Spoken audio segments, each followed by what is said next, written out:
Muy buenos días para todos y todas en Latinoamérica y en el mundo entero. Bienvenidos a su día número 10 en la cumbre Q1 Colatka. Hoy, 23 de mayo del año 2020. Sean ustedes bienvenidos a este espacio, iniciativa conjunta con 14 países en la que nos hemos dispuesto para tomar el control ante riesgos y nuevas amenazas. Les saluda Aristides Contreras, presidente ejecutivo de Colatka, Comunidad Latinoamericana de Consultores y Asesores en Gestión de Riesgos y Seguridad, parte de este comité ejecutivo de 14 países con más de 70 profesionales, diferentes organizaciones que trabajan temas transversales de riesgos y amenazas, seguridad y en general entidades del sector público, privado y la academia. Sean ustedes bienvenidos a este espacio en que vamos a aperturar el día de hoy y desde ya le damos un agradecimiento a cada uno de los conferencistas y en general profesionales que nos van a acompañar en su día número 10 de la cumbre Q1 Colatka.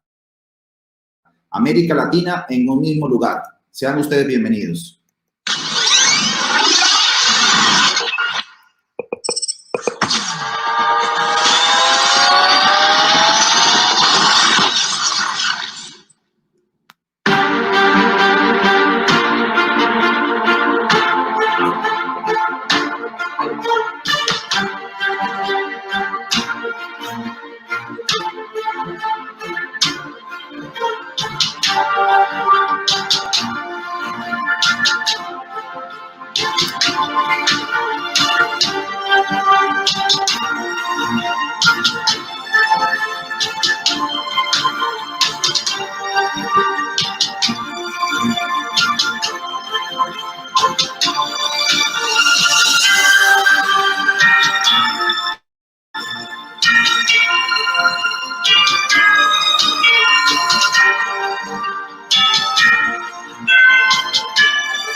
Yo quisiera complementar algo que comentó el doctor Gustavo, con base a esas buenas prácticas que se tienen para la recolección de evidencia digital. Existen estándares internacionales que sugieren, obviamente, pues esas buenas prácticas, como la ISO 27032, la 27042, están alineadas a la recolección de esa información y posterior análisis también, evidentemente, nos dice el qué hacer para que esa información sea validada, como dicen, digital ante un estrado judicial. Entonces, asimismo, pues dentro de esos protocolos y buenas prácticas, como existen para la evidencia digital, hay estándares también para lo que es gestión a incidentes, gestión, normas de gestión a incidentes, gestión del riesgo. Ya existen estándares por los cuales nos podemos guiar y aplicar esas buenas prácticas. Gracias. Yo veo algo muy importante y por eso también me gustó mucho el nombre del panel, porque hay que abordarlo desde diferentes escenarios. Aquí hemos estado en estos días con profesionales inclusive que trabajan temas de ethical hacking, otros que hacen protección de infraestructuras críticas. Tuvimos al COLSER de nuestro país también, el Centro de Atención de Emergencias Cibernéticas, y en general hemos tenido diferentes actores, la academia, el sector público, el sector privado, y se ha generado esa gran conversación. En esta oportunidad, ya con ustedes todos acá y verlo también, abordarlo del tema académico, inclusive en el chat preguntan eso. Señor Coronel Luis Alfredo Cabrera Albornoz nos habla de la importancia de los convenios con entidades públicas y privadas y la academia para este tema, porque no se puede quedar que la academia, los sílabos no estén actualizados acorde a las circunstancias a título mundial y estemos capacitando a las personas en este tema a 2 o 3 años atrás. Tiene una articulación en todo este contexto. Yo, aprovechando que ya contamos con el siguiente conferencista, le he dado la invitación para que nos acompañe y recibirlo. Ya en minutos vamos a darle la palabra a Juan David Cardona. Juan David, buenas tardes desde España. Aristides, buenas tardes a todos los que nos acompañan y a los panelistas que acaban de hacer una gran disertación, incluso haciéndome una gran antesala al tema que me atañe. Entonces, buenas tardes a todos. Así es, por eso quería también que recibirte acá, justo porque ahorita vamos a poder concadenar el tema muy bien. Casi que esa introducción va a ser más fácil para las personas que están llegando o que ya no habían de pronto estado en alguna conferencia de temas de ciberseguridad o seguridad digital. Entonces, es bien importante eso. No sin antes, por supuesto, darle las gracias a Gustavo Guzmán, a Erika Reina, en la moderación a Edgardo Glavinich de este Contracara, a ustedes porque la verdad compartir conocimiento es la finalidad principal en este escenario académico. Más de 14 países, ya conectados más de 20 inclusive con el registro en todo este tiempo, superamos las 20.000 visualizaciones de esta jornada que ha sido gracias al ejercicio colaborativo de todos. Entonces, de la misma manera también, Gustavo, un saludo muy especial a la universidad por todo el apoyo también en este evento, por ser parte del comité ejecutivo, a Erika también, con la autorización, por supuesto, de las directivas de Ecopetrol, agradeciendo la participación en este escenario también para abordarlo desde el tema operativo. Entonces, muchas gracias, Erika, Gustavo. Gracias. Y seguiremos. Muchas gracias. Bueno, perfecto. Juan David, me regalas un minuto, vamos a hacer un pequeño anuncio y ya sigo presentando tu perfil. De la misma manera como ha venido ocurriendo este evento y en el alcance de todas las actividades en las cuales nos hemos reunido precisamente para trabajar en conjunto con diferentes organizaciones del sector academia, como la que representa el anterior panelista, Gustavo Guzmán, que representa la universidad, el Instituto Politécnico de México, un instituto con áreas de investigación en temas tecnológicos y áreas especializadas. También de esa misma manera, en el desarrollo de la cumbre y en este espacio hemos tenido la oportunidad de hablar con otras universidades. Caso particular, teníamos acá a las directivas de la Universidad de El Salvador, con la cual les cuento que ya se ha firmado un convenio de colaboración y apoyo por parte de Colabca y CAPSI para ponerles a disposición esta diplomatura universitaria con registro calificado que se llama Seguridad Pública con enfoque en seguridad internacional. De esto, cualquier pregunta que tengan, por favor déjenosla saber y por supuesto le enviaremos también información. Son todo ese tipo de alianzas en las que repito que este tipo de escenarios generan el trabajo colaborativo entre los diferentes sectores. También de la misma manera, teníamos hace pocos días acá a la Universidad UNAULA, a la Universidad Autónoma Latinoamericana de Medellín, con la cual inclusive el lunes 18, hace unos días, hicimos el prelanzamiento del Foro Internacional sobre Investigación de Delitos en Entornos Virtuales, un trabajo que se hace con ellos en Medellín. Todo esto es resultado preciso de esto, de trabajo colaborativo, de alianzas estratégicas, de un trabajo en general y por supuesto donde siempre están todos los aliados y ustedes también pueden participar. Entonces están invitados a que nos acompañen en todo este tipo de escenarios en general y que se vinculen, por supuesto, a esta gran actividad de compartir conocimiento y de trabajo colaborativo a nivel internacional. No siendo más, hago la presentación de nuestro siguiente conferencista con la conferencia número 29. Ese número lo vamos a recordar muy bien, Juan David, porque son 29 conferencias que nos propusimos. Usted es la número 29 de esta cumbre en esta versión. La informática forense y la responsabilidad del CISO y del IT Manager en la recolección de la evidencia digital. Agradeciendo, por supuesto, su participación en este escenario. Juan David Cardona Pérez es colombiano, pero nos acompaña desde España. Está realizando unos estudios que aclaran el perfil que voy a mencionar. Es abogado e ingeniero de sistemas, director estratégico de la compañía Arcon Group SAS, ciberabogados y soluciones técnicas forenses. Es vicepresidente de International Association Identification, IAI, División Colombia, en el Subcomité de Informática Forense. Es maestrando en Derecho de la Ciberseguridad y Entorno Digital, becario de la Fundación Carolina en la Universidad de León, España, donde actualmente se conecta y nos acompaña desde allá. Es magíster en Derechos Humanos y Derecho Internacional Humanitario de los Conflictos Armados, DICA, especialista en Seguridad Informática, especialista en Informática Forense, Sistema de Gestión de Seguridad de la Información ISO 27001, Auditoría Forense y Métodos Antifraude. consultor para Telemundo Internacional en el programa Al Rojo Vivo en temas digitales y ciber. Por supuesto, con esa presentación de su perfil, Juan David, es un honor contar con usted en la cumbre. Gracias de manera pues, especial por la colaboración y todo el apoyo también al desarrollo y éxito de este evento. Gracias, Aristides, por la presentación y gracias a todos los que nos acompañan y han acompañado y nos han seguido en esta maravillosa cumbre que ha abordado los diferentes temas desde los riesgos y las amenazas, más bien los nuevos riesgos y las nuevas amenazas. Dentro de esos nuevos riesgos y esas nuevas amenazas no podía quedar por fuera los riesgos y las amenazas que están sufriendo las entidades tanto públicas como privadas desde la ciberseguridad.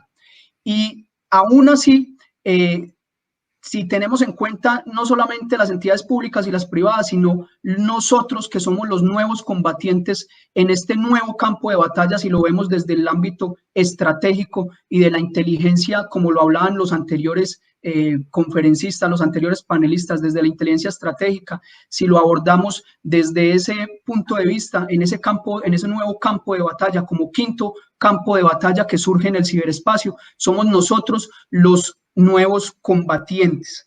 Me va a permitir entonces, sin más preámbulo, compartir la pantalla. Si me autorizas. No la estamos viendo todavía. Le puedes dar en la segunda opción. No para que... ok, ventana de la app. Así es. Bien.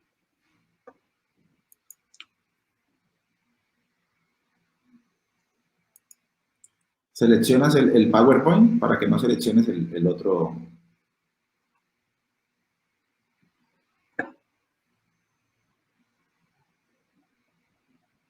¿Ahí le están viendo? Estamos viendo nuevamente el navegador. Si quieres en ventana de la app, te va a salir el PowerPoint, el archivo que nos vas a presentar. Acá ya la... A ver, voy a intentarlo nuevamente porque... Gracias. Perfecto. Hay algún inconveniente acá. Esto.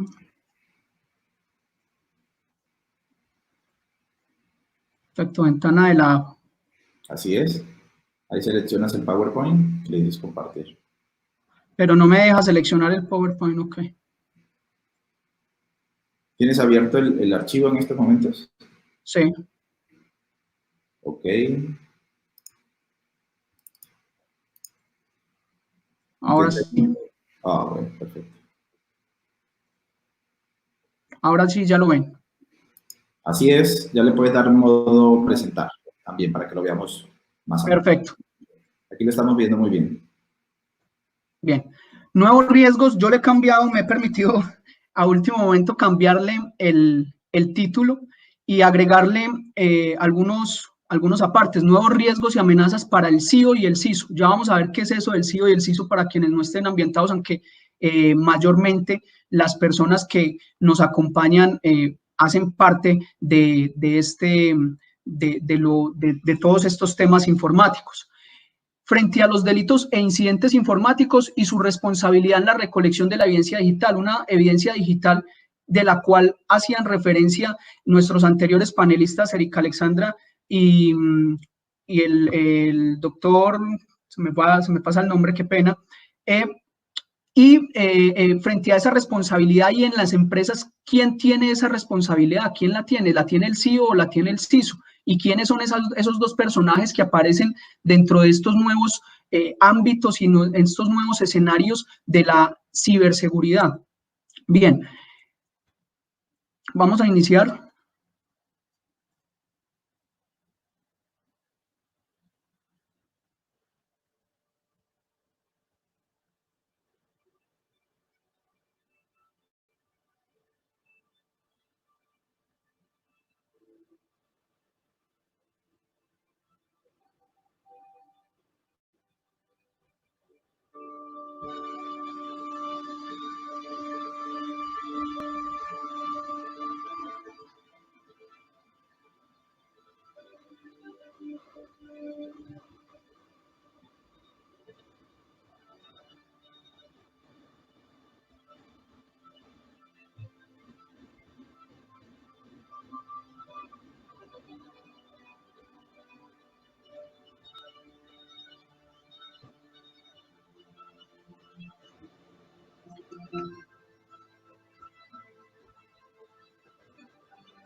Esto es lo que nos planteábamos hacía unos años, el video es del 2016, y hoy con el derecho de la ciberseguridad, con el nacimiento del derecho de la ciberseguridad y entorno digital, vemos cómo no es solamente necesario la implementación de esas nuevas tecnologías, sino ver cómo blindamos los riesgos y las amenazas que nos traen esas nuevas tecnologías. ¿Cómo hacemos o cómo mediante desde el Estado o desde las entidades públicas, desde las entidades privadas, cómo contribuimos todos a ese blindaje de esa información, de esos datos digitales, de esa nueva migración que está teniendo el mundo hacia un ambiente digital, hacia un ambiente no virtual, sino digital? En ese orden de ideas, iniciamos con la frase del doctor Ricardo Posada Maya: la ciencia deja de ser ficción en el momento que toca regularla. Y la frase habla por sí sola. No nos encontramos en un mundo donde hace unos años veíamos, cuando éramos niños, veíamos los supersónicos y nunca nos imaginábamos estar hablando como lo estamos haciendo en este momento. Pensábamos que eso era tan futurista que nunca iba a llegar. Y hoy que nos encontramos en esa época, no podemos, o muchas personas no han podido prever o no han podido planear qué es lo que se viene a futuro. Hablamos de inteligencia artificial, hablamos de Big Data, hablamos de Machine Learning, hablamos de todos estos nuevos términos de la nube, el ciberespacio, pero aún tan siquiera los logramos entender y comprender. Es por ello que la figura a la cual nos vamos a referir hoy es tan importante dentro de las instituciones, no solamente privadas, sino públicas e incluso las académicas, como lo es la figura del CIO y del CISO. Para hacer referencia a esta figura, me voy a permitir hacer énfasis en cómo está organizada o cómo debe estar organizada la ciberseguridad de una empresa o de una entidad desde el ámbito directivo. Aparece el CEO, que no es otra figura más que el director de la empresa, la persona que direcciona las estrategias y el cual muchos hacen, aquel director ejecutivo, y del cual muchos hacen caso omiso y se dedican únicamente a delegar las funciones frente a los temas de seguridad y se dedican netamente a temas administrativos, olvidando que en este momento los activos de información es como es lo más importante dentro de las entidades. Es inclusive, lo han catalogado, lo han equiparado con el nuevo oro o el nuevo petróleo a nivel mundial. Los activos de información, pues vemos cómo cada día nos hurtan los datos, vemos cómo cada día los crackers o aquellos hackers de sombrero negro son más insistentes y más persistentes en vulnerar los sistemas de información con el fin de obtener datos que puedan ser explotados con fines lucrativos.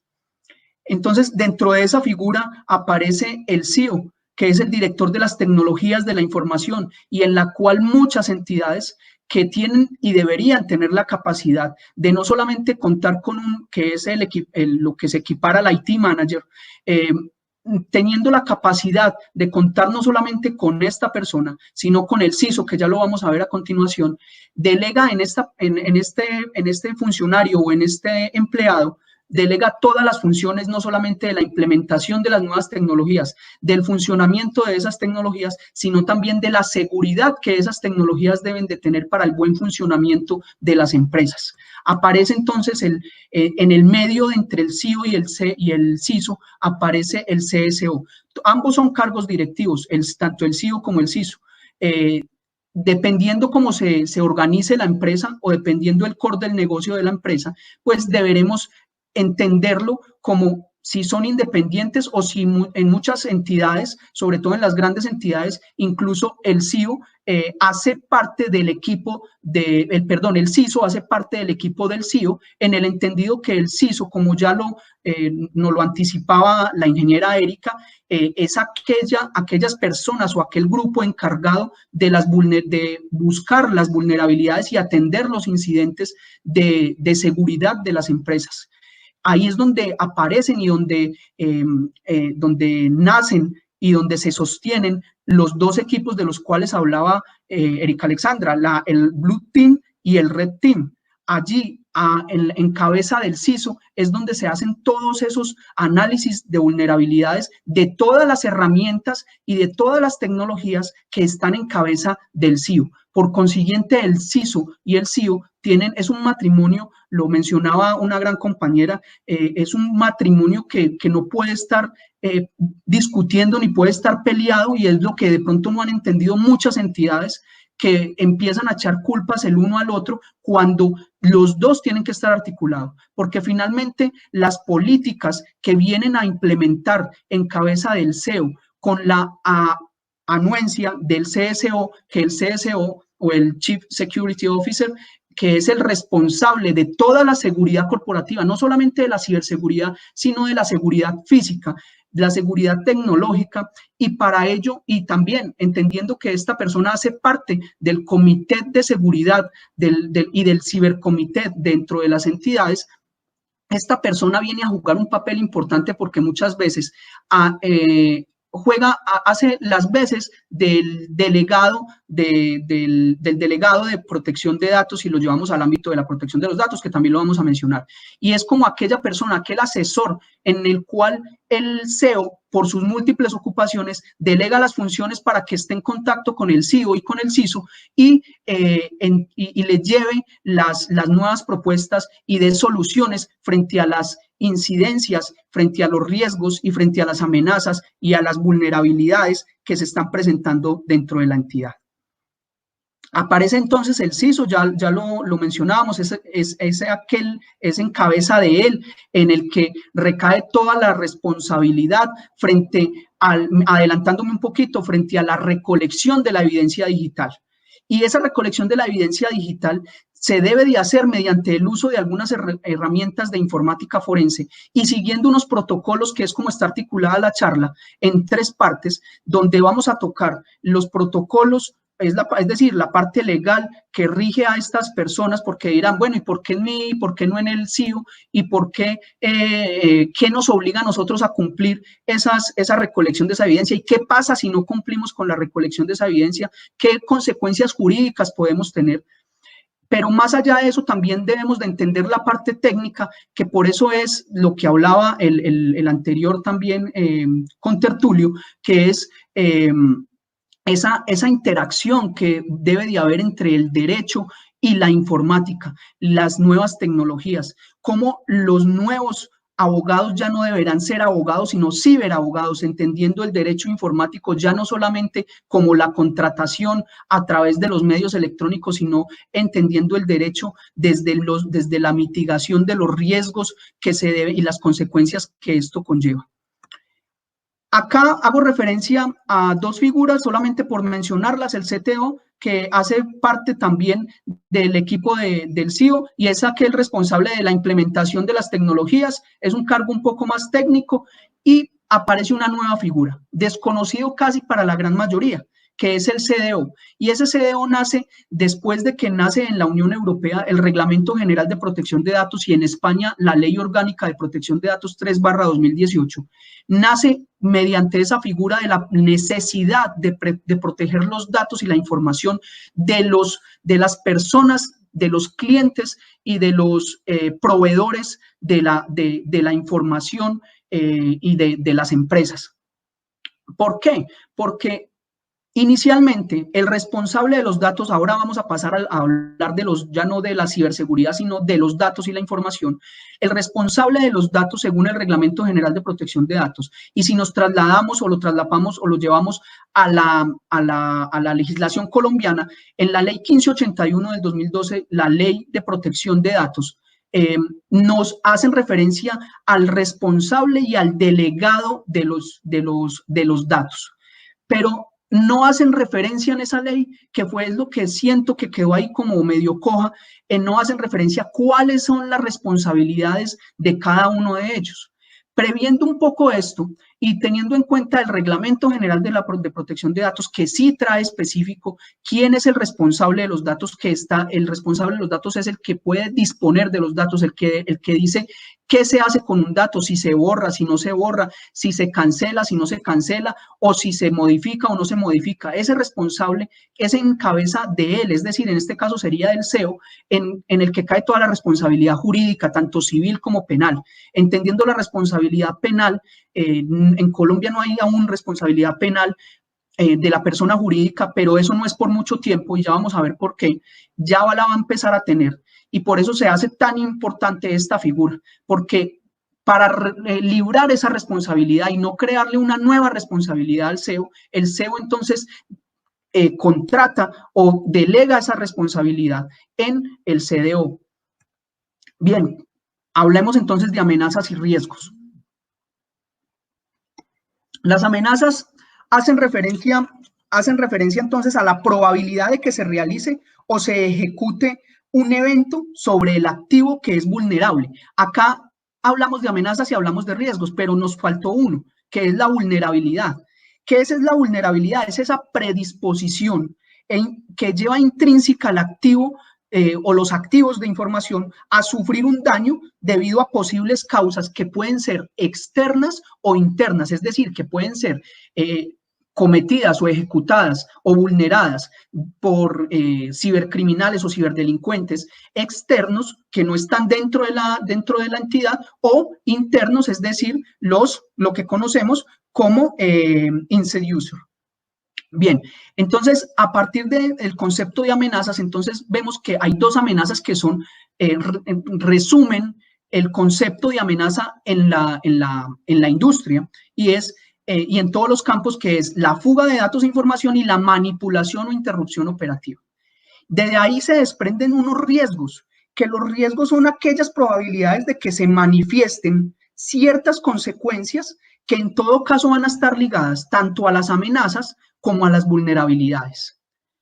¿Cuáles son esos riesgos? Y el principal es la afectación de la continuidad de negocio, porque hablaban anteriormente, la ingeniera Erika hablaba del ransomware.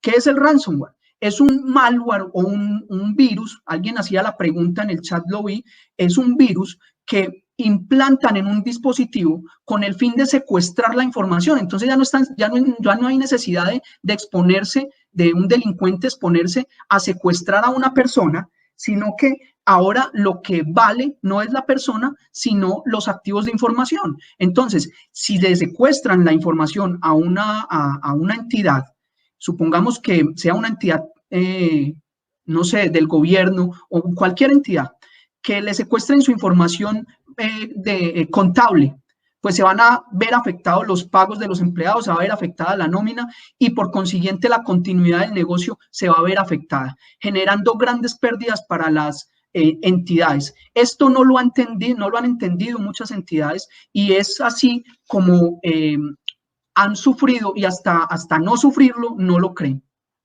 Bien, otra consecuencia, otro riesgo es la responsabilidad civil que de ello devenga, y es que al momento de generarse esa afectación de la continuidad de negocio, pues van a verse afectados unos clientes y van a verse afectados unos proveedores.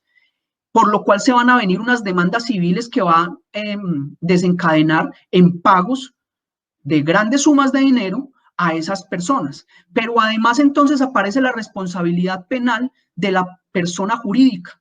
¿Que ¿Por qué digo que aparece esa responsabilidad? Y hay algunas personas dogmáticos del derecho penal que se niegan a esta concepción para no entrar acá en temas de derecho, que no es el campo, pero se niegan por el simple hecho de decir que una entidad jurídica, es decir, alguien que no puede tomar una decisión en sí misma, no tiene el dolo, ni tiene la culpa, ni se le puede probar un dolo, se le puede probar una culpa de haber cometido una infracción.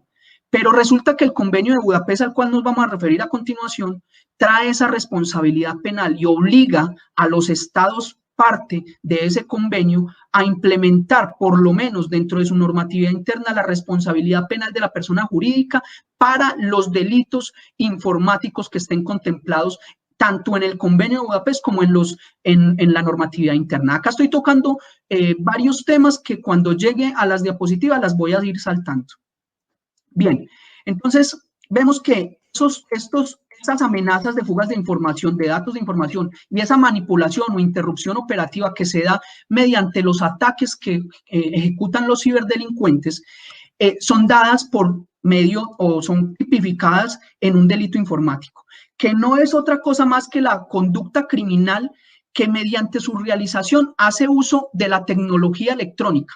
Ojo, una cosa es el dispositivo electrónico y otra cosa muy diferente es el medio de almacenamiento de la evidencia digital, y otra cosa también diferente es la fuente o la evidencia digital per se. Utilizando esa tecnología, bien sea como medio, como método, como fin. Y ahí hacemos referencia a eso, al Convenio de Budapest, porque el medio como el fin como método, como medio, como fin, la tecnología como método, como medio, como fin, no estaba contemplada dentro de la legislación colombiana, ni está contemplada dentro de la legislación, algunas que conozco dentro de la chilena, la peruana y la argentina, no está contemplada como delito informático per se, sino que hace parte incluso de algunas, no hay una ley de delitos informáticos, sino que hace parte, como en mi forma de verlo, debe de ser, y ahí un poco la normatividad colombiana se ha quedado atrás porque hace referencia a una ley que nació en el 2009, que para la época era era innovadora, pero que en este momento se ha quedado rezagada porque contemplaba únicamente los delitos informáticos como protegiendo el bien jurídico tutelado de la información y los datos, pero no la tecnología en sí misma, ni el contenido, o por decir algo, la pornografía infantil no es. En este momento en Colombia no se puede hablar de la pornografía infantil como delito informático, siendo un delito informático según el Convenio de Budapest. Entonces hacemos una diferencia entre ciberdelincuencia y cibercriminalidad que muchos autores, y en ninguna parte se va a encontrar una diferencia marcada porque lo toman como sinónimo. Yo lo hago o lo asemejo a los derechos humanos o al derecho internacional humanitario, donde la cibercriminalidad o más bien un delito y un crimen, a diferencia del delito, se identifica por su gravedad, por la gravedad que atenta contra el bien jurídico tutelado. Incluso en este caso, los ciberdelincuentes pueden llegar a atentar contra la vida de las personas. ¿Que cómo se da eso? Sencillo, un ciberataque a un hospital donde están conectados todos los respiradores, todos los pacientes, en este caso de COVID, como lo vamos a ver al finalizar la presentación de los informes que ha presentado Interpol y que ha presentado la Unión Europea frente a los ataques de los más recientes que se han dado en el mundo, ataques informáticos, es dirigido a las entidades médicas. Obviamente no se ha comprobado que sea a desconexión de respiradores artificiales ni afectar la disponibilidad de los recursos que atiendan a las personas, pero sí sobre la información y los datos para saber quién tiene COVID, para saber generar un mal prestigio, dar una mala imagen de las entidades y demás. Bien. No voy a hacer énfasis en ello, me remito entonces ahora al bloque de constitucionalidad, y acá es donde están cuáles son los estándares y cuáles son las leyes que rigen a ese CISO y al CEO en parte como coordinador de ese equipo, de la interacción entre el CEO y el CSO y el CEO, ese CEO que es finalmente el que debe de implementar y el que debe de generar la necesidad dentro de la empresa, ¿qué lo rige? Entonces vemos que aparece la ley 1273, que es la ley de delitos informáticos, aparece el convenio de Budapest y aparece dentro de la Constitución Nacional el derecho a la intimidad, el derecho a los datos, el derecho al buen nombre, y dentro de los estándares ISO, y esto no debería de estar como dentro de la pirámide de Kelsen que he intentado presentar acá, pero así lo ha manifestado la Corte Constitucional en Colombia en su sentencia C-334 del 2010, donde trae a colación que si no hay una normatividad interna, no hay una normativa internacional que permita a los peritos y a los peritos informáticos, y ayer me hacían caer en cuenta en esa diferencia entre perito informático e informático forense, a los peritos informáticos e informáticos forenses, cómo recolectar la evidencia digital para que sea válida dentro de un proceso, incluso dentro de una auditoría para tomar decisiones dentro de la empresa de carácter laboral, como es puede ser el despido de una persona. Entonces, la Corte dice, hay que adoptar los estándares internacionales, que en ese entonces no existía la ISO 27037, a la cual ya hicieron referencia en la conferencia anterior, ni la 27042, que una es la forma de identificar y recolectar la evidencia y la otra es la forma de cómo se analiza esa evidencia. Bien. Ya nos saltamos ahí lo de los delitos informáticos. Estos son los delitos informáticos que están contemplados en Colombia. Son delitos pluriofensivos o intermedios, es decir, que con la comisión de uno se pueden cometer varios e incluso pueden afectar diferentes bienes jurídicos tutelados. ¿Qué quiere decir esto? Que el acceso abusivo, yo ingreso abusivamente a una base de datos de una empresa, pues estoy cometiendo un delito que está tipificado en el artículo 269A, que es el acceso abusivo a un sistema informático. Pero para lograr ese acceso, utilice un software malicioso, pues y estoy cometiendo otro delito que está tipificado en el 269, que es el uso de software malicioso. Pero además de yo haber ingresado y además de yo haber usado software malicioso, pues causé un daño informático para poder, y aparte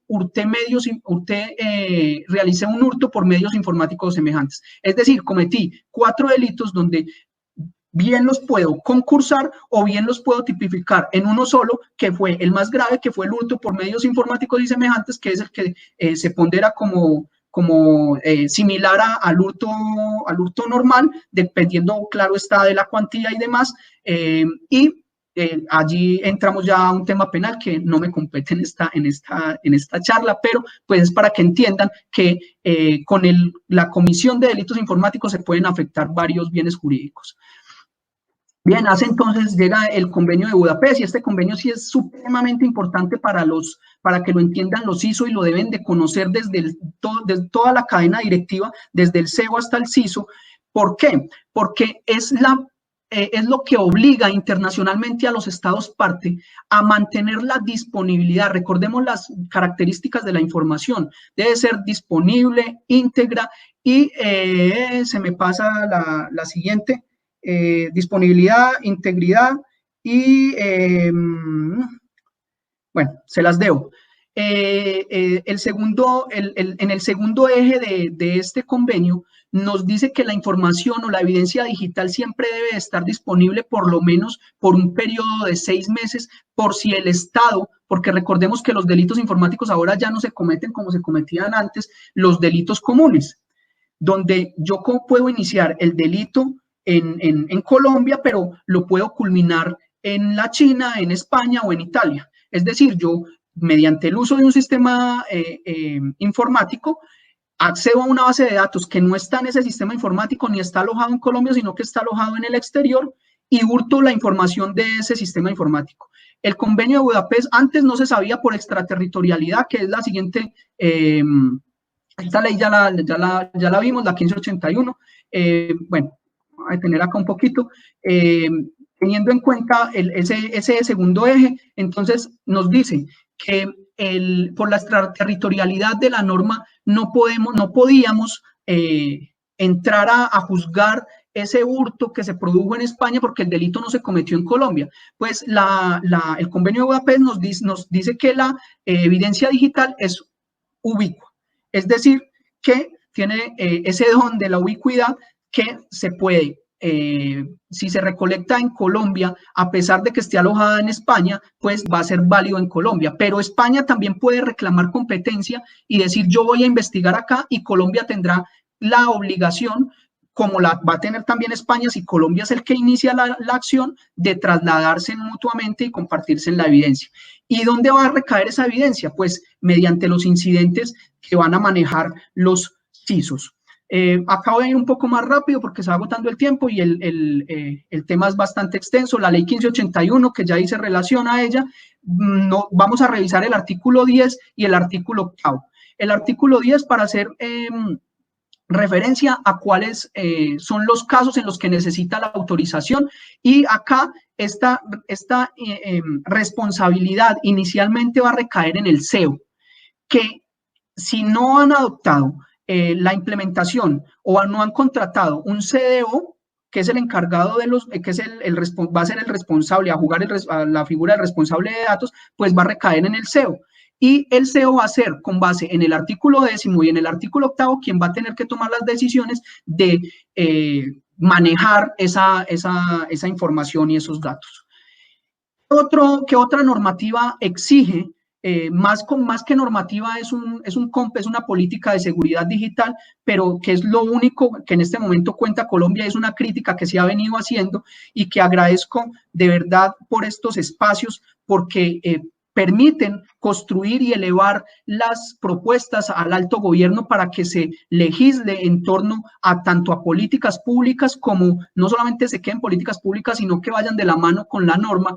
Y aparece el COMPES 3854 y es lo único que hay, que se conoce en este momento, que obliga a las empresas de infraestructuras críticas a hacer un buen uso del Internet y a reportar los incidentes. Pero esto no lo conocen la mayoría de empresas. Es decir, no saben que hay un COLSER, no saben que hay un CECIR, no saben que hay un CCO, no lo conocen, y por consiguiente no implementan, y no hay una efectividad en la implementación de esa política de seguridad digital. Pero también atañe a las empresas en cabeza del CISO, quien es el que reporta a las entidades, el encargado de reportar los incidentes de tipo crítico al COLSER.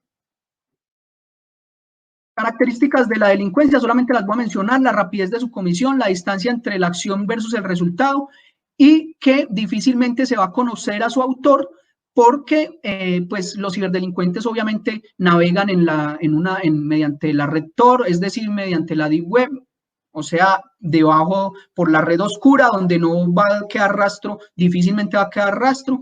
Y las dificultades ya las mencionamos. Dentro de esas dificultades aparecen precisamente la recolección de los elementos materiales probatorios y evidencia física, y aparece la evidencia digital. Y como les decía antes, no hay una legislación que haga referencia a la parte procesal de cómo se debe recolectar esa evidencia. Es allí donde aparece entonces la figura del CISO, que debe categorizar los tipos de incidente que está teniendo la empresa. Unos son los incidentes taxonómicos y los otros son los incidentes netamente investigativos. Dentro de los incidentes taxonómicos es, como lo mencionaba anteriormente, si nos encontramos frente a un incidente de crítico, medio, alto o bajo. Un incidente crítico muy seguramente va a llevar a un incidente investigativo, porque son aquellos incidentes en los que se está viendo afectada la seguridad de los activos de información mediante las vulnerabilidades que pueden llegar a tener las aplicaciones o las herramientas o el software que se está utilizando por parte de la empresa, y las vulnerabilidades que tiene el firewall o que puede tener el sistema operativo.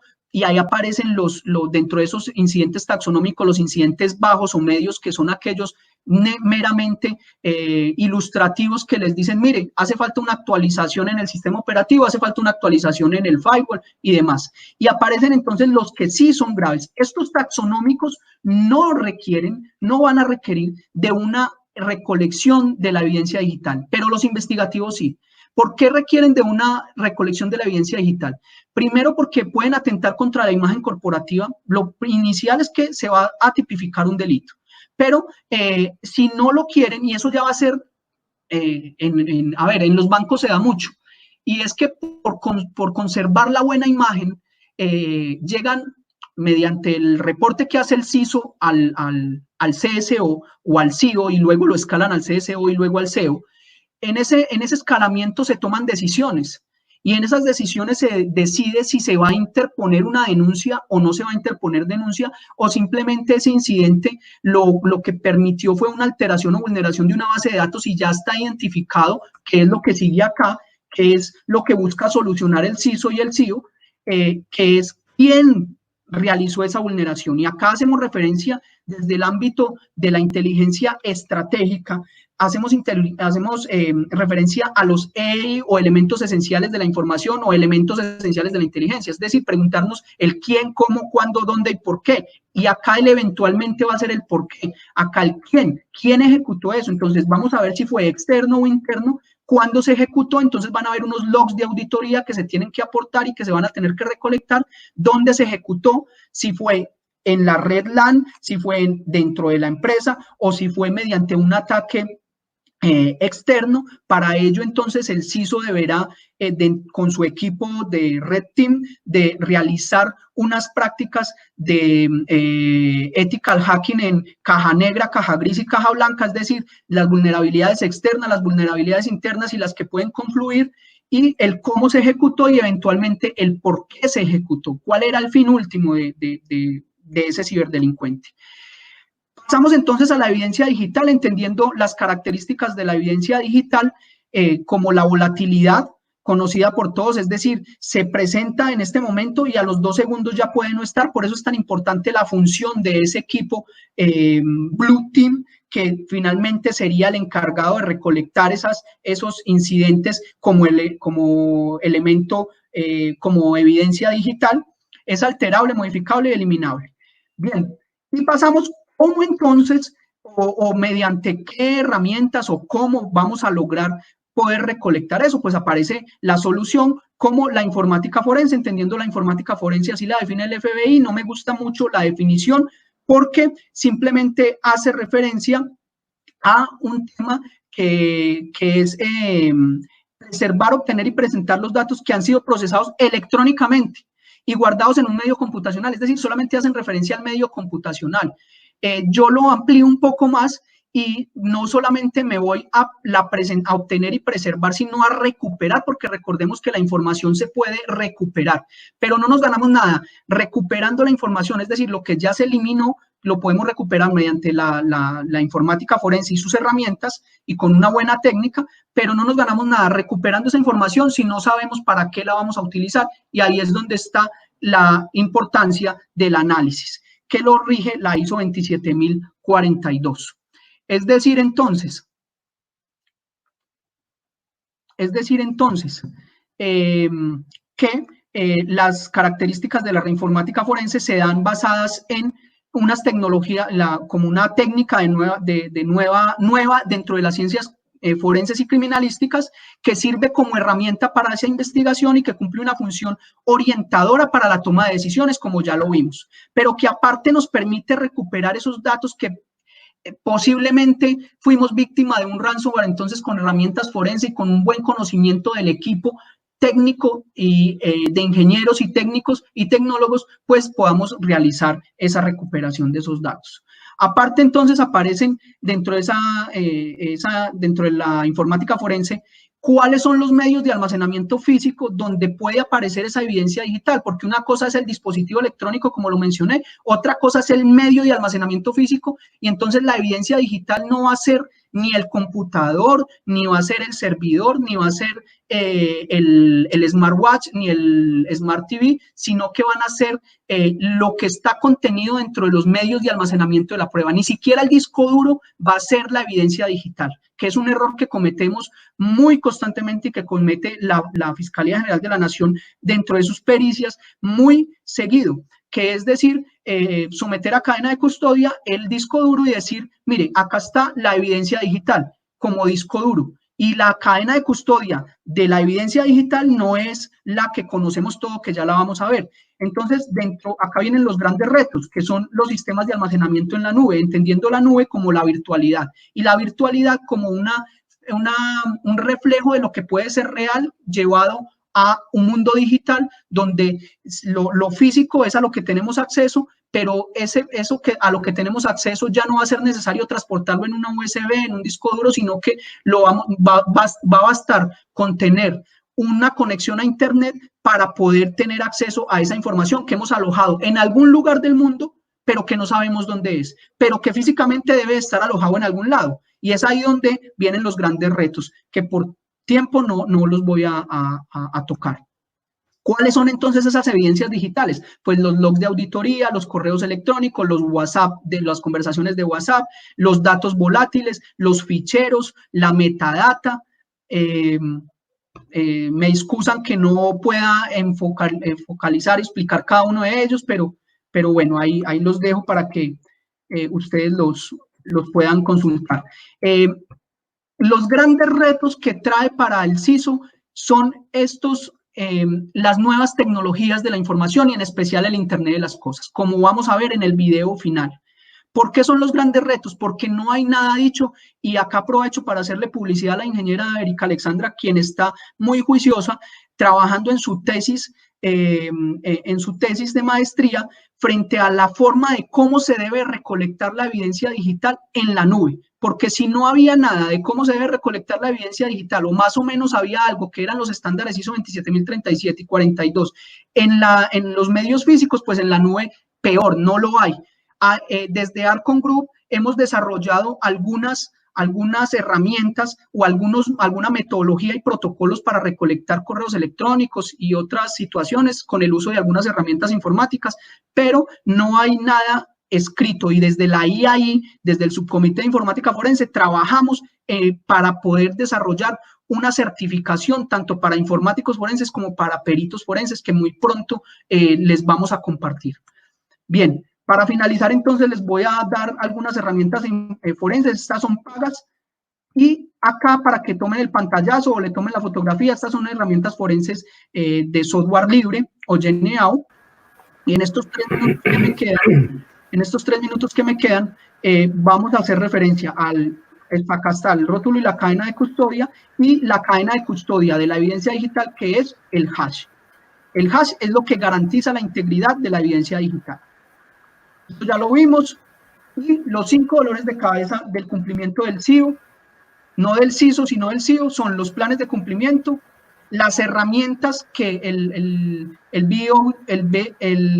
BOYD en español, me disculpan el inglés, entonces es las herramientas que están utilizando ahora con el teletrabajo, las herramientas que el empleado está llevando y está utilizando para trabajar y prestarlas a la empresa.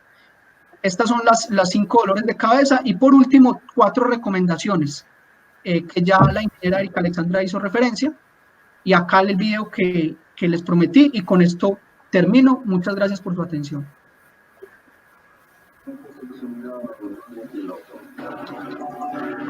Les presento el futuro de la guerra digital.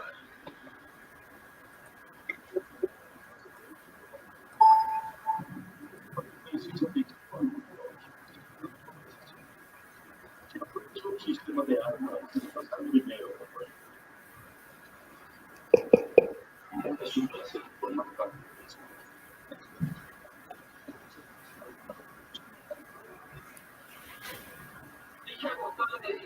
La formación de la ciudad lleva a 150.000 personas con eso. Yo permiso para destruir el BAC. No intentes detener. Ya tengo mis órdenes.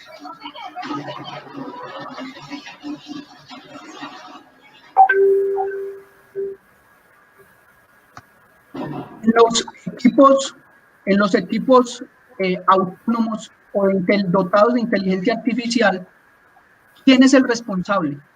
¿Quién va a ser el responsable cuando esos equipos dotados de inteligencia artificial sean dotados también de redes neurológicas simuladas y puedan tomar sus propias decisiones? Esa es la pregunta con la que termino y los quiero dejar. Y acá, lo que les mencioné en un principio, los ataques cibernéticos, la nueva amenaza de muerte en los hospitales. ¿Preguntas, dudas, aclaraciones? Para el Muchas cierre, gracias. justo una gran reflexión para el cierre, un llamado de atención a entender que la tecnología, tal como lo hemos dicho en todos los días, inclusive teníamos al inicio del evento personas que llamaban la atención y cuando empezábamos a hablar de tecnología nos recordaban de que por más tecnología no debíamos olvidar al hombre, al ser humano. No podíamos conectarnos solo con eso. Recuerdo uno de los comentarios, por ejemplo, en una conferencia que decía esto: por más tecnología que usemos, no olvidemos que todo empieza con el ser humano. Por eso, a continuación, vamos a recibir un panel que se llama Seguridad 4.0 y que también nos va a ilustrar ya con la implementación de tecnologías, pero asociado a la responsabilidad de personas que diseñaron, y vamos a escuchar la experiencia también de ellos, ¿no? Juan David, no me queda más sino agradecer tu participación en el desarrollo de la cumbre, muy importante, de verdad que es un tema bastante amplio, que requiere mínimo un programa de especialización. Sabemos que estás cursando un programa en España y que tienes mucha información para compartirnos, y tendrán muchos escenarios para eso, porque también hay que decírselo a la gente ya, tendrán más escenarios de este tipo y vamos a seguir conectados, especializándonos en cada uno de ellos. Entonces, mi mejor saludo desde Colombia, gracias por acompañarnos, siempre a la disposición con los eventos y por compartir conocimiento. Gracias, Juan David. A ustedes muchas gracias, Aristides, que tengan un buen día. Gracias. Gracias, estimado.